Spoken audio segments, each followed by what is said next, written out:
Debtors दे रखे हैं ₹16,000, provision for doubtful dates दे रखा है ₹800 और नेट अमाउंट है 15,200। एडिशनल इंफॉर्मेशन में आपको बताया गया है कि डेटर्स और ₹1100 be written off as bad as they are no longer receivable. अब हमें मिलने की उनकी कोई उम्मीद नहीं है, इसलिए इसे आप राइट ऑफ कर दीजिए 1100 के डेटर्स को। साथ के साथ आपसे ये भी कहा गया है कि जो प्रोविजन फॉर डाउटफुल डेट्स है वो आपको मेंटेन करना है at the rate 5% on debtors. Clear बच्चों? इतनी इंफॉर्मेशन से आपको जर्नल एंट्रीज पास करनी है related to the above information.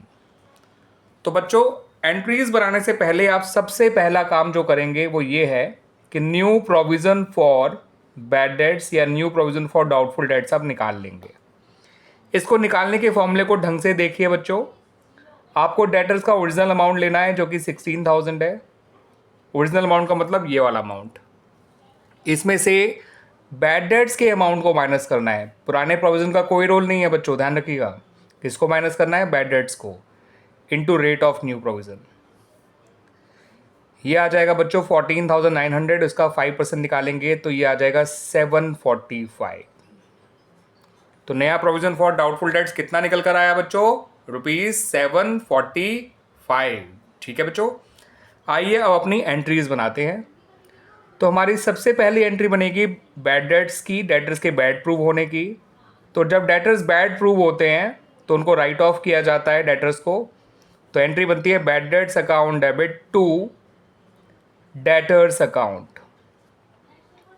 ये एंट्री बनाई जाएगी बच्चों जितना डेटर्स बैड प्रूव हुआ है 1100 से। फिर इस बैड डेट्स को पुराने प्रोविजन फॉर डाउटफुल डेट्स के अमाउंट से हमें क्लोज करना होता है। बट आप साफ देख सकते हैं यहाँ पर कि पुराने प्रोविजन का अमाउंट बैड डेट्स के अमाउंट से कम है। याद रखिएगा, इस बैड डेट्स को क्लोज करने के लिए इसका कोई रोल नहीं है। ठीक है बच्चों, इसको क्लोज किया जाता है पुराने प्रोविजन फॉर डाउटफुल डेट से ही। और अगर वो सफिशिएंट नहीं है तो जितना वो कम पड़ रहा है उतना आप रिवोल्यूशन अकाउंट से यूज़ करके क्लोज करेंगे इसको। ठीक है बच्चों, लेकिन नए प्रोविज़न का यूज़ नहीं करेंगे, केवल पुराने का, और वो कम पड़ जाए तो रिवोल्यूशन का। तो provision for doubtful debts account debit, revaluation account debit. Revolution account इसलिए डेबिट हुआ क्योंकि बैड डेट्स का अमाउंट ज़्यादा है और प्रोविज़न फॉर डाउटफुल डेट्स का अमाउंट कम है उसके कंपैरिजन में। तो 800, 300 और 1100। आपको अपनी सेकेंड एंट्री के बाद बच्चों क्या करना होता है?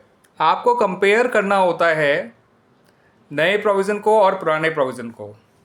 ठीक है बच्चों, तो बच्चों यहाँ पर देखिए, नया प्रोविज़न फॉर डाउटफुल डेट्स तो है ₹745, मगर old provision for doubtful dates तो ज़ीरो हो चुका है। बिल्कुल, क्यों ज़ीरो हो चुका है? वो 800 था और 800 का 800 हमने यहाँ यूज़ कर लिया। अब इनके डिफरेंस से हमें पता चलता है कि हमें फर्दर प्रोविज़न क्रिएट करना है या एक्सेस प्रोविज़न को रिड्यूस करना है। तो फिलहाल तो साफ नज़र आ रहा है कि आपको फर्दर प्रोविज़न क्रिएट करना पड़ेगा, बिकॉज नया ज़्यादा है और पुराना कम है। आपको पुराने को नए के पास लेकर आना है, तो पूरा 745 का आपको फर्दर प्रोविज़न क्रिएट करना पड़ेगा। और फर्दर प्रोविज़न क्रिएट करने की एंट्री होती है revaluation account debit to provision for doubtful debts account, और ये एंट्री बनेगी विद ₹745।